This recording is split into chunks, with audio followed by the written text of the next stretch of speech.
The following is brought to you by the Starfleet Podcast Network, SPN, The Spin. I should have learned this lesson. This happened to me when I went to do a live stream watch party with Constar, the motion picture. And so I was working today, and it was very busy. I was working from home, and I said, I've got to watch Bomber Girl so I can be ready for this interview. And I thought, okay, it's fan film. It's going to be 20, 30 minutes, 45 minutes tops. I pull it up on YouTube and see the runtime, 2.5 hours. I'm like, oh shit! Well, I have to watch right now, or I'm not gonna have time. So man, that was a movie.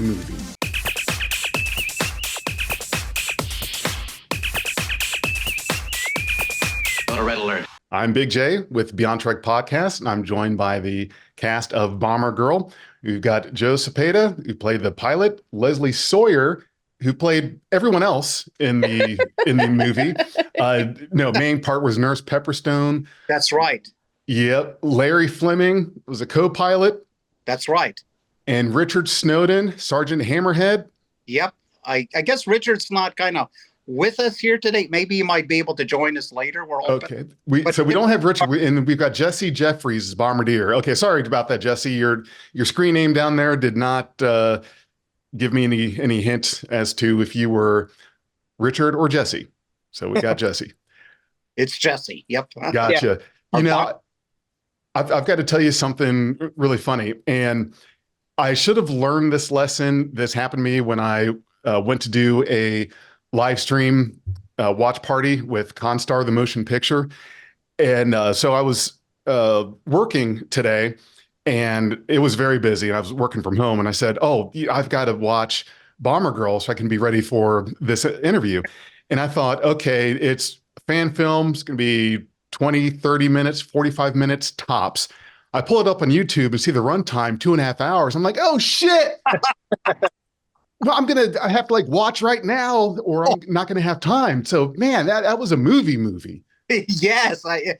And to quantify that, we never started out as a 2-hour film. All right. It started as a 5-minute plot. Okay. Mm-hmm. In the fighting chance, but as we started working with the story, it kind of ran away from us, and it started a life of its own, And the more I got into it, I said, oh my God, there's more substance here. It's like you pull, you open up a bowl, and there's so much in there, and we just kept going for it. Before you know it, you got a 2-hour film, So did it feel like the plot and the story just kind of was getting away from you? Did you feel like, okay, we're kind of reaching a point where we need to be able to end this? Because there are some movies that I've seen, and I'm not talking fan films, I mean movies in general, that feel like the kind of movies that really don't know how to end. And one of the ones that I think is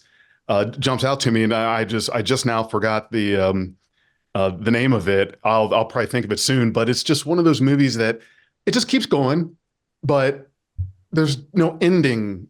What could be the ending to this? Because it's just going. Yeah, no, I think it was the opposite. We kind of knew there was the ending. It's just that we felt there was a lot of substance in there to develop the characters probably that needed to be brought out. And the fact that they were Star Trek World War II characters, we felt it would be an injustice if we didn't expound upon their stories, It doesn't, I kept relating to all these World War II characters. I hate to say it, Bomber Girl was a calling. How's that? It was a calling, hey, you need to put more meat and substance. Don't make these people hollow characters, Bring right. All their needs, their desires, their worries, their fears, and what they do. So that's how it ended up being long. We could end it earlier, but say, wait, this, we need to talk about this, and we need to talk about this. But I think we had the bookends, if that makes sense. But we felt we would be doing ourselves a grave injustice if we didn't add these key elements to kind of, what do you call it, refine it. It's like you get something and you polish it a little bit more to make it sparkle. How's that? Yeah. Right. And the movie I'm sorry, go ahead. No, go ahead. Yeah. So the movie I was referencing was Napoleon Dynamite. Oh, yeah. That's the perfect example of it's a good movie. It's Yeah, just it doesn't have one of those plots that seems like it can end. Like there's no plot. It's just scenes after scene after scene in a story, uh, which I can only imagine being a writer on that movie thinking, how are we going to end this? There's no ending to it, yeah. and that could kind of get away from you. How long did this take to film? 2 years. 2 years. And we had to refilm some of the scenes many times. In fact, there was one like the first aid scene. Everyone here can testify that we filmed it 3 times and with body doubles because when you're doing a fan film, not everybody's available on the same day. So Hmm. you have to work around them. The perfect example, Casablanca. That was 2 weekends. Leslie was available one weekend, or Jesse was available on another weekend. So you see what I mean? Okay, okay. We have Jesse, we have Leslie here. They never met. I We have still, never met him. we still, I have never, ever been able to meet him. Yeah, we will though. I know. It's like, come on. here we are. We're making a film, and some of the actors have now not met in the flesh. Isn't that amazing how you can have Yeah, scenes with yeah. someone in a film Well, that's and how it was with Shatner with Wrath of Khan. yes, They never had one scene together. that's right. Not Yep. one scene together. You're absolutely right. And you had a lot of scenes, Leslie, and I can only imagine your dialogue. Now, I can tell you that from my experience of doing some fan films and getting into it, uh, I know some people just have that knack of being able to memorize dialogue, or they want to memorize dialogue, or not. I know for me in the film that I just released, The Unmade Mind, Vance was holding my phone, recording with the camera, and a clipboard in this hand with the lines. So I'm, you kind of set things up to where you're looking when you're reading your lines looks like a natural, I'm looking at the screen, but I'm reading the lines. I read it beforehand, of course. Well, I co-wrote the script, so I knew the content and I knew the lines and read it. But if I didn't have that, it's not like I had it memorized. So for you though, I could really see that if you didn't memorize lines and you had to have, cheat with it. There's some other films that I did with Harris Film Productions, and I'm holding an iPad or tablet or something like it's a pad, Starfleet pad.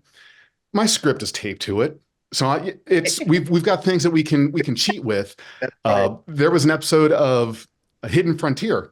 It's going way back, and behind the scenes, and the actor was like kind of looking up at the character he was talking to. Well, the person he was talking to had the lines like taped on this side of his uniform and kind of angled just a little bit Yeah. so that you couldn't see it, Wow. but the lines were there for the person in front of him.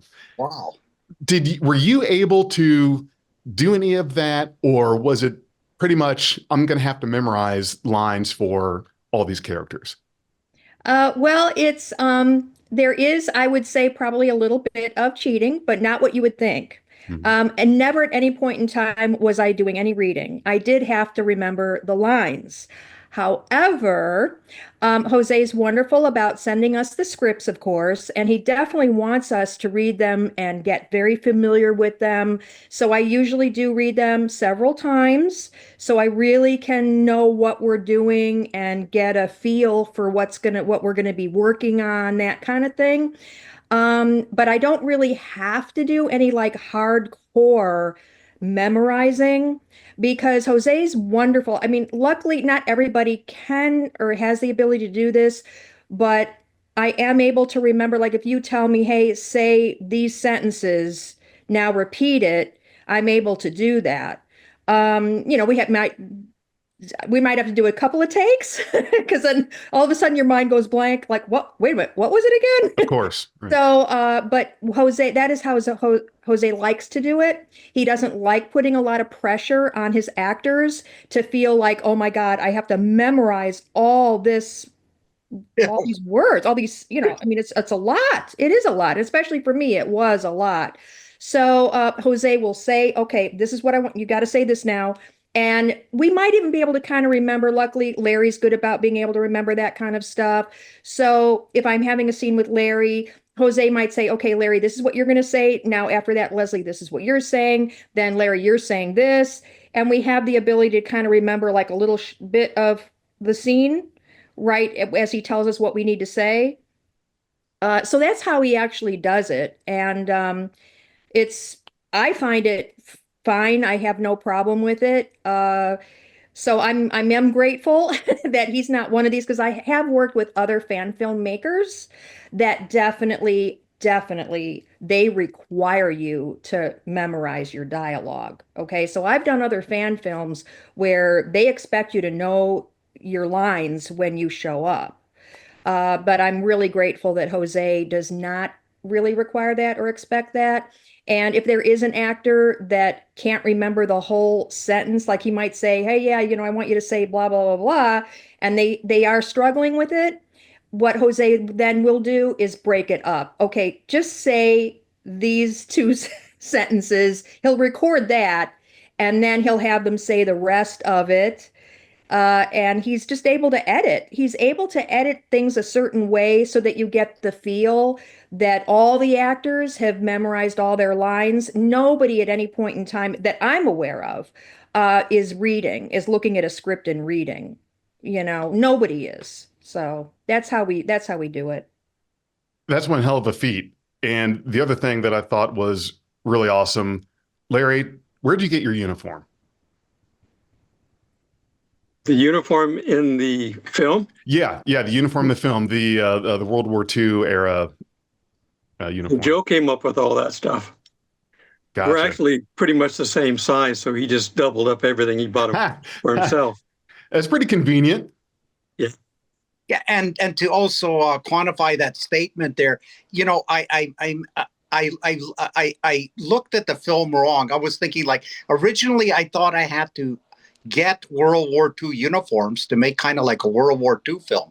And then it dawned on me, no, you don't. You just need to acquire costumes that look World War II. And that opened up a whole different gate. And let me give you an example, because first of all, even if you did acquire World War II uniforms, they're old, they're faded, and they won't fit you, right? So I said, but if they look like World War II uniforms, then you can go on Amazon and get tactical uniforms. And that's what we did. Everything we got is tactical hiking gear from Amazon. And we just made it look military. I wouldn't have known any different. Yeah, right. It beats trying to actually get World War II uniforms that don't even fit you, and they're old and they're faded and they're falling apart. They got to be refrigerated. That's right. Yeah. Jesse, tell me about your experience on the film. Was this something that when you were approached with that you were like, yeah, this is great, let's do this, or this may be biting off a little more than we can chew?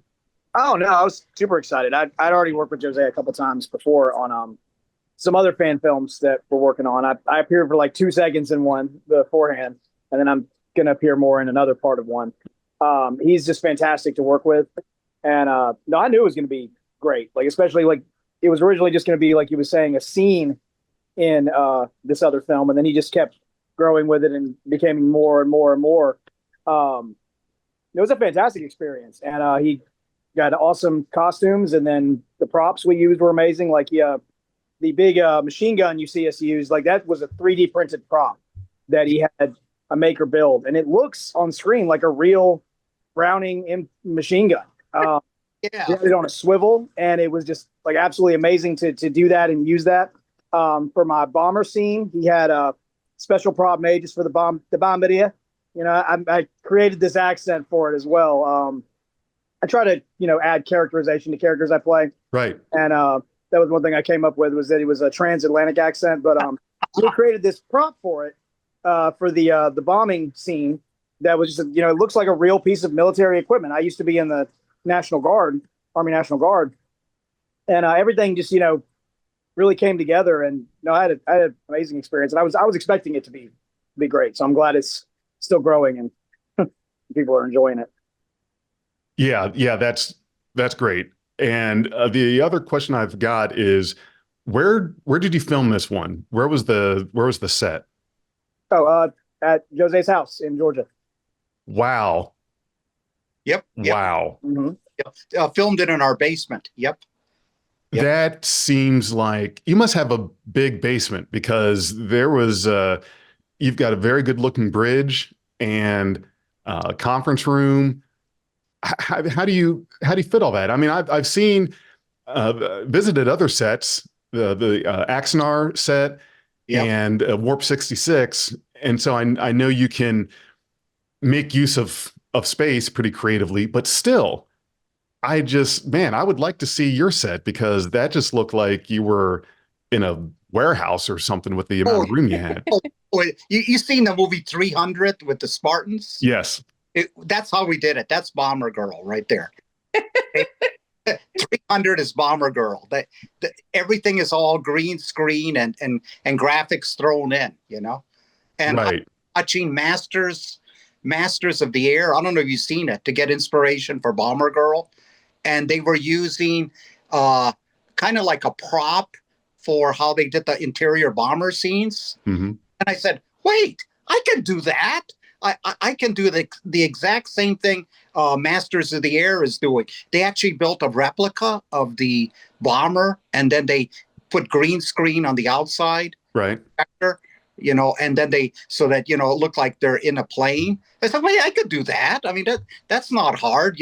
You make, what do you call it, a CGI rendering of the bomber, and then you put the pilots in, and then you put the background outside. I was wondering, how do you do that? And before you know it, you got your Masters and Commander, right there, Masters of the Air right there, It's not too difficult. It's just a matter of just knowing what you can do, and I didn't realize you could do that, So yeah, it helps to look at other films and you get inspiration how they did that, But what was the camera you used? He's already built. He's built some actual practical sets. You've seen, the Star Trek stuff that he's built in the medical bay and the offices. Those are practical sets. But in the middle, he's got a big wall, big green screen, and we can do anything we want.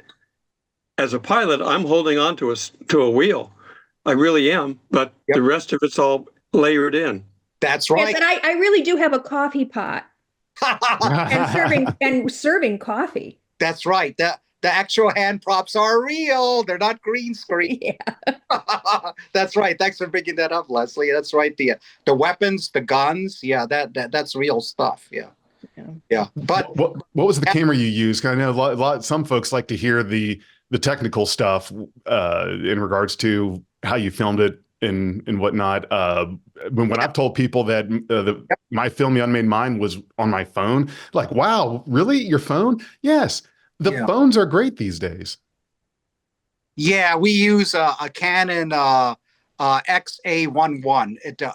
I like this because this is the shoot and go. It's kind of like an iPhone, so to speak. It's the shoot and go. It's easy to load, film, shoot, but I just like the lens on it. The lens is just fantastic. It has that, I love that quality of the lens there, for, short, medium, and long range shots, So this gets done. I've used this in conferences too. When I was hired professionally to go out and shoot conferences. This is like the run and go. You can parachute from a plane and then have this strapped to you and start filming. Wow. It doesn't like fall apart because it's small, it's compact, but it does like a lion's share of filming.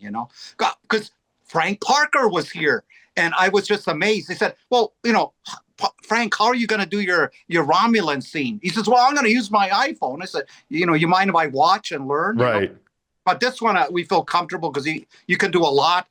What he like is the memory cards, because I was asking Parker, said, well, what do you do about memory? He says, well, I get an iPhone that has a lot of memory, right? I said, well, I just prefer to use these the simple cards in there. The cards are great. The SD cards. Yeah. And that way, I can film to my heart's content, and it won't be iPhone. But yeah, they've got the things now for the phones that you can plug in the flash drive directly to the phone and save straight to that. Yeah, right. And then you can do microphones too if you want to. But Frank was just using the iPhone and the speaker from his iPhone. I was impressed, for on-the-go shooting, Right. Now let's hear this. And I want to start with you, Larry, on this one. Favorite scene. What was your favorite scene in the film that if you had to watch the movie again and could pick any scene that you were in, which one would it be?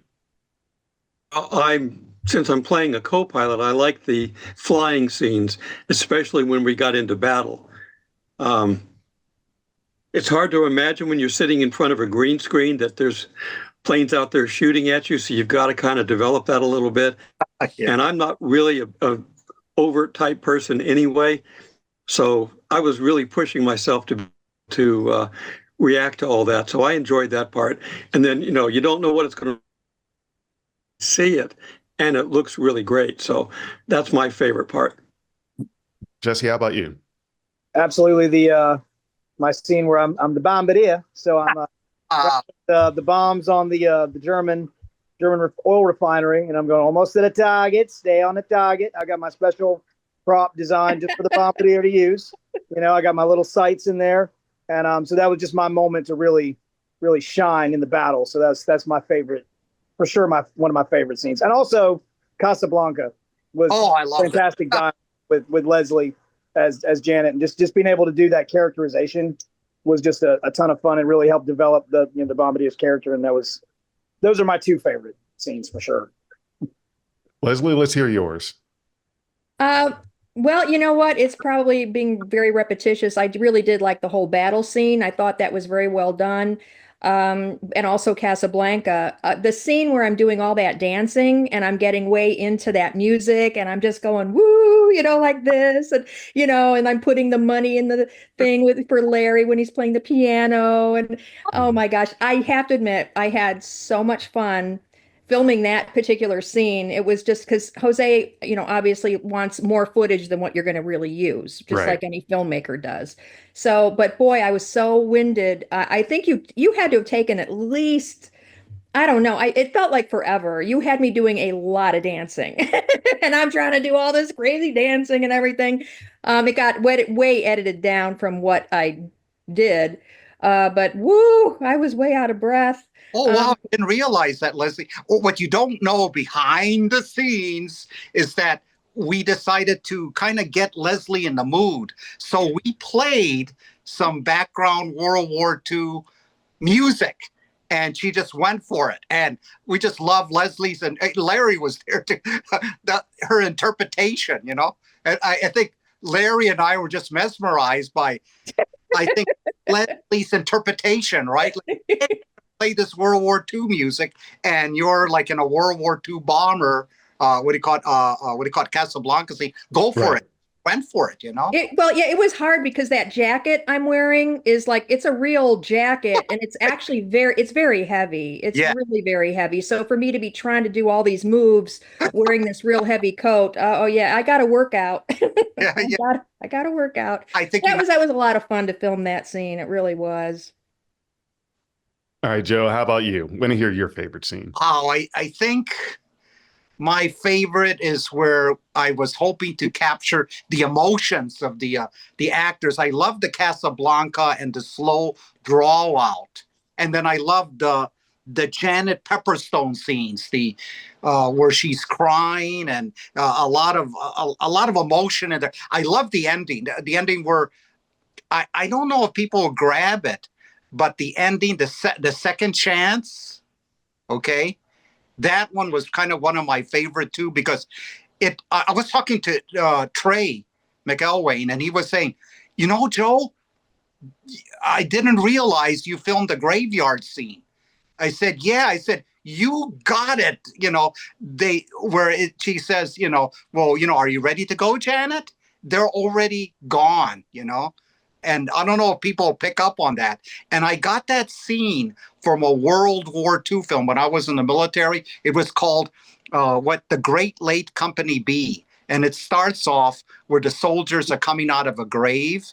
And then they say, and they start talking, well, how do we screw up? How do we end up being dead? And then they tell their story, So I said, that film made such an impact on me that when I filmed Bomber Girl, I said, I want to do something similar. So you notice that in that ending scene, right, where you see the two pilots and you see Janet, do you notice that there's smoke, right?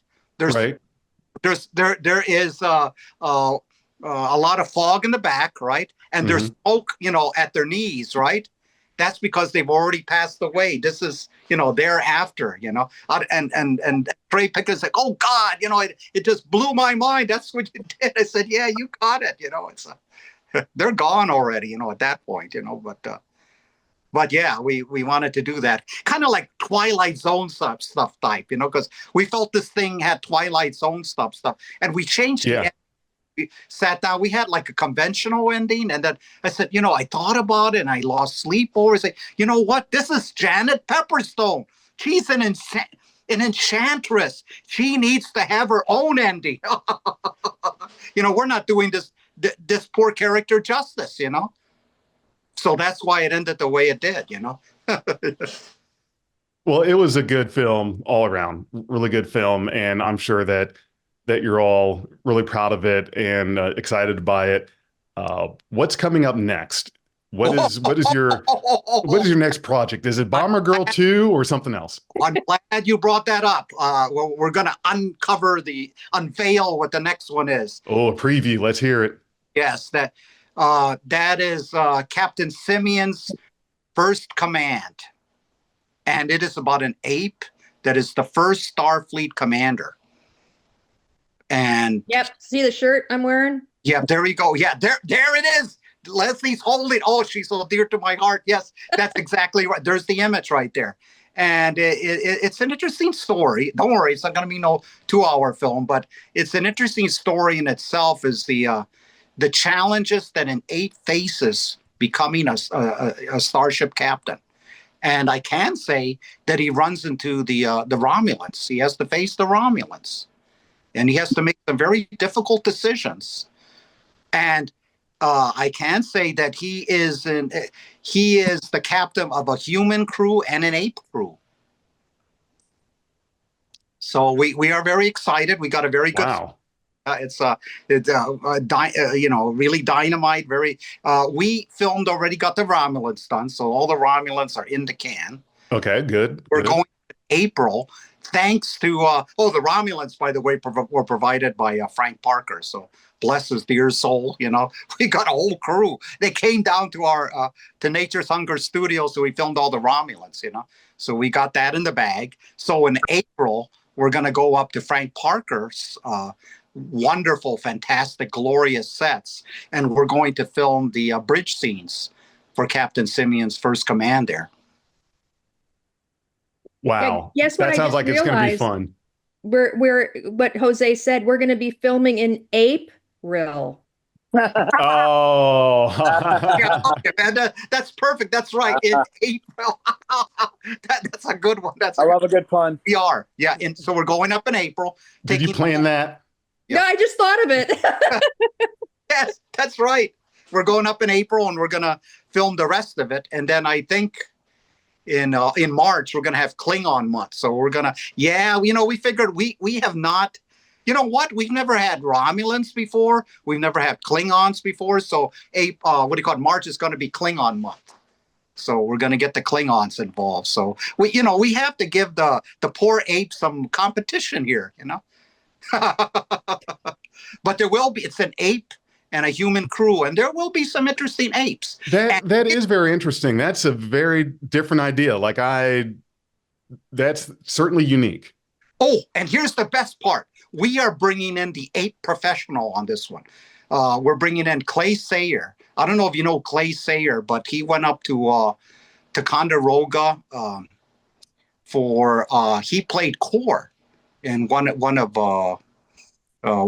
the New Voyage films, and he won an award for it. So we are bringing in an award-winning actor to be Captain Simeon, and it gets better. It gets better. Drum roll. Yeah, let's hear it. His own ape makeup. He's got his own ape makeup? Yeah. He said, Joe. Wow. Yeah, he said, Joe, your masks are good, but I want them even better. I said, my God, go for it. I'm opening the floodgates. He says, I have got to make my own ape masks. I mean, I got to bring up majesty of an ape talking. And he said, and we talked about that, and then he got very excited. I talked to him for almost like an hour on the phone there. And he said, Joe, can I really develop the character of Captain Simeon? I said, yes, Clay, yes, you can develop the character of this ape. But I won't give you away what he's going to do, but he has an interesting personality in mind. And I think the viewers will approve and they will love it.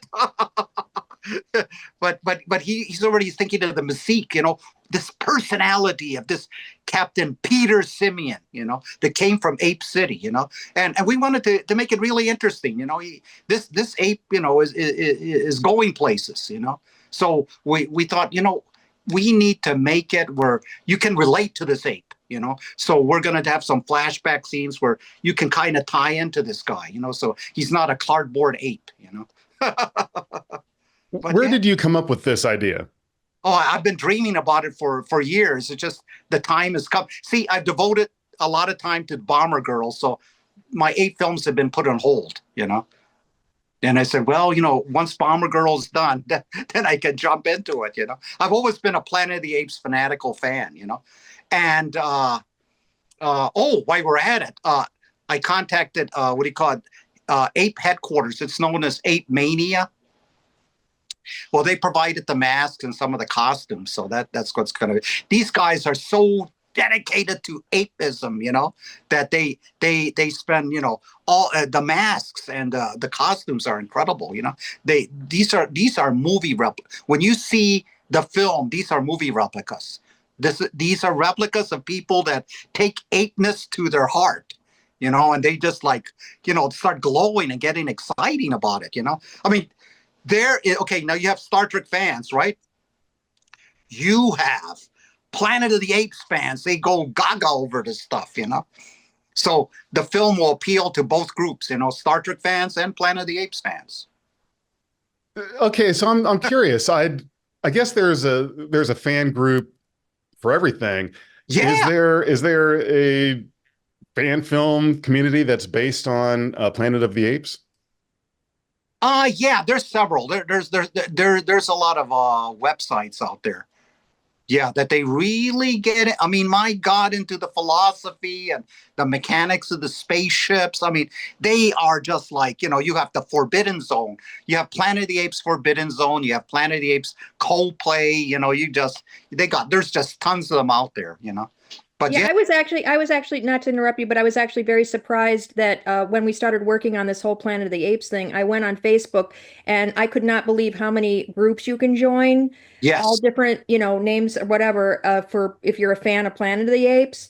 So I actually have joined a few of them, and I'm already kind of trying to promote the movie. And I showed pictures of how I look in my costume, and they're going ape. They're like, you gotta when it comes out, you gotta share, you gotta post it, and all this stuff. So it's pretty funny. You're right. They're fanatical about it. They are. Absolutely fanatical. Yeah. Well, I think every fan group out there is fanatical. Yeah. Star Wars, Star Trek, we're certainly very fanatical about our fan group, being Star Trek fans. Yep. Well, you guys, I am really appreciative that you sat down with me to spend some time to talk about Bomber Girl. Really enjoyed it. Very good film. And you guys did an excellent job. It was amazing. And I commend you for the time, the 2 years that you spent doing this, putting this together. So I appreciate it. What I'd like to do is for each of you to, if you've got social medias you'd like to talk about, or just where people can find you or some of your other films. So let's go around the room. Jesse, would you like to start? Well, I'm also appearing in I'm in Power Rangers Unworthy. I'm also a big Power Rangers fan, and I'm part of that fandom.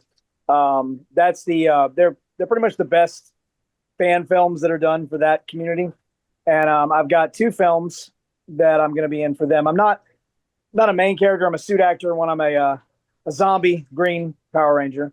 And the story is it's about an evil Power Ranger that's going to different dimensions. It's like a darker, more mature version. He goes to different dimensions, killing all these different teams because they're not worthy of having the power. and so it's they're trying to come together to stop them. So I'll be in a film called The Death Ranger as a zombie Green Power Ranger. And then we're doing another one that's in episode 5, which is going to be a Dragon Zord versus Godzilla film, and I'll be in the beginning part of that. And then of course the one we got the ape film, of course, and that's all I've got right now. Still looking for other opportunities, but that's what I'm right now. Larry, how about you? Well, I'm kind of winding down my career. I've been in a dozen or more different fan films. I worked at Neutral Zone Studios. I worked for Jose for a number of films with him. I work with Randy Landers, where I play a Klingon. I just had them kill me off so that don't have to go up to Kentucky. He moved from Alabama to Kentucky, which is a bit of a drive.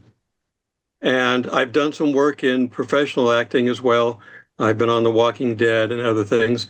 And I can actually say I've been on the sets of the original Planet of the Apes out in California. So I got to play around on that. And I do want to point out one thing. I threw the cockpit scene up behind me as my background. My son is over my shoulder. You can see him in the background. Jose let him come on and play a little part there. So that was really cool. That's awesome. That was really nice. Leslie?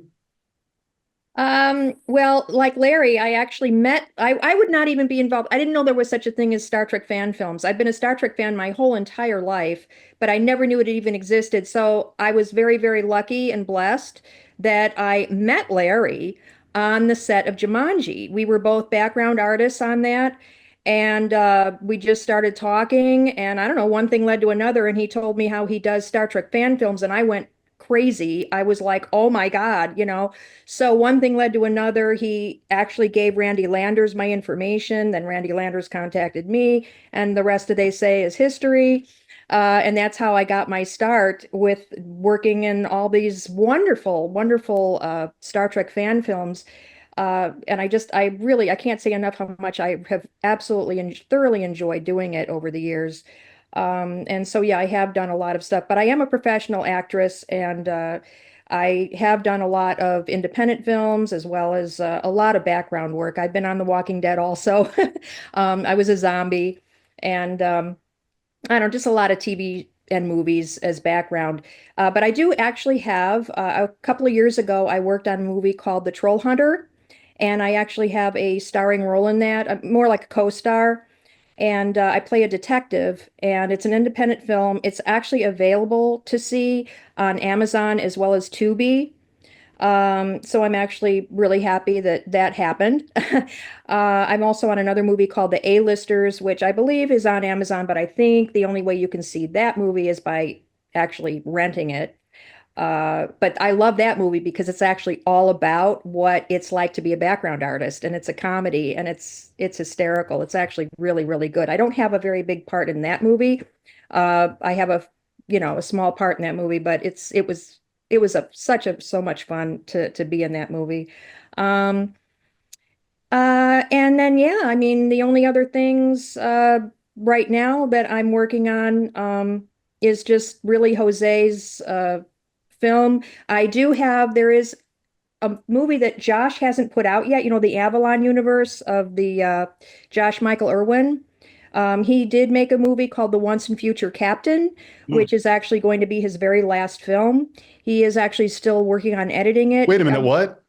It's called The Once and Future Captain. His last film? Yes, I believe so. I'm not sure. Wow. Don't quote me on that. I might be wrong. I really actually might be wrong about that, but I know he wanted to wind down the whole Avalon thing because Right. yeah, I'm he gonna has his have to. hands. Yeah, he has his hands in so many pots Yeah. that he's got a lot going on. And but no, The Once and Future Captain is a beautiful. The script I thought was amazing, and I actually reprised my role. The role I had in Knights of the Void. I'm playing that same person again, and unfortunately, right now my mind is a blank. So I'm so sorry. I can't remember her name, but I play her again, and I really had to thank Josh because he gave me an incredible line to say, and it's near the very end of the movie, and it really meant a lot to me. I got actually teary-eyed when I read the script, and I felt very privileged that he gave that line to me. And he said the reason he did that was because I was in Ghost Ship, which was the very first movie. And he said, yeah, it's kind of bookending because you were in my very first movie and now you're in this movie. I really kind of wanted to do that and to give you, that's why I gave you that line. And I was like, wow. So, so yeah, that hasn't come out yet. I'm not sure when it's coming out, to be honest with you. I don't know that he's said anything. I don't know if it's going to come out this year or not. But hopefully it will. Um, but other than that, no, that's about it. That's it. Awesome. And last but not least, Joe. Oh yeah, you can contact us on Facebook, Nature's Hunger or Star Trek Nature's Hunger. We're on both. We put out films every year, at least one per year. I think this year we'll probably get a few out, but we are always looking for new actors all the time. So, you know, if they want to, they can contact us and do that. But we love making very creative, imaginative films, and we look forward to making many more.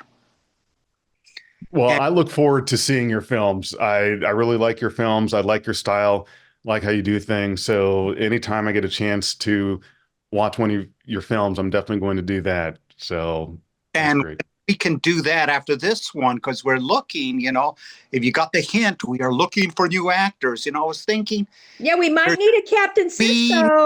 we may need your We character might need a Captain in Cisco. Captain Simeon, you know, so you know, word to Absolutely. the wise there. You know, it's doors opening. How's that? Doors of opportunities opening. Because we noticed the cast and crew are aware that you, in the past 12 months, have been in 3 films. Have you not? At least 3 films, right? Right. Yeah, you're right. In the last one. So see, you're coming up yourself. You know. That's what I'd, like to, which is great. Yeah. And anytime Yeah. you need Captain Preston Cisco, Yeah. I've green screen, I can travel if it's Oh, on set, anything like that, you just let me know. there it is. Reporting for duty. If we put him on active duty in Captain Simeon's first command. Yes. Yes. I'm ready for it. I've got several uniforms, so depending on the era and uniform, it's hard to be in fan films and not collect some uniforms. That's yeah.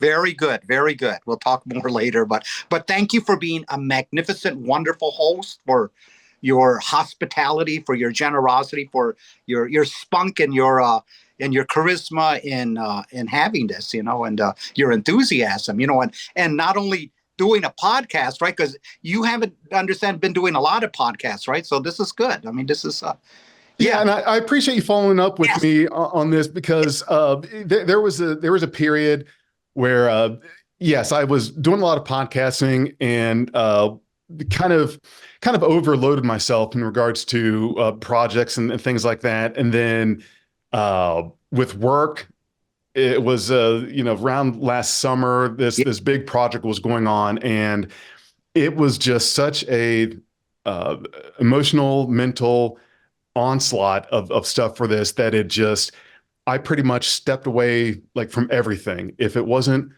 work and the kids and trying to get a few hours of sleep each night, it came off the plate. And yeah, finally got to a point where not that things have really settled down, but it's, I've been away from the podcasting for long enough, and I don't want to dive back in where I overwhelm myself like I did before. It's just going to be, smaller things here and there, like this stuff. But I got to a point where I was putting out like 3 different recordings a week, and then doing a bunch of, editing and things behind the scenes and stuff like that. And it was just, looking back on it now, I realize, well, I did it to myself. I overdid it.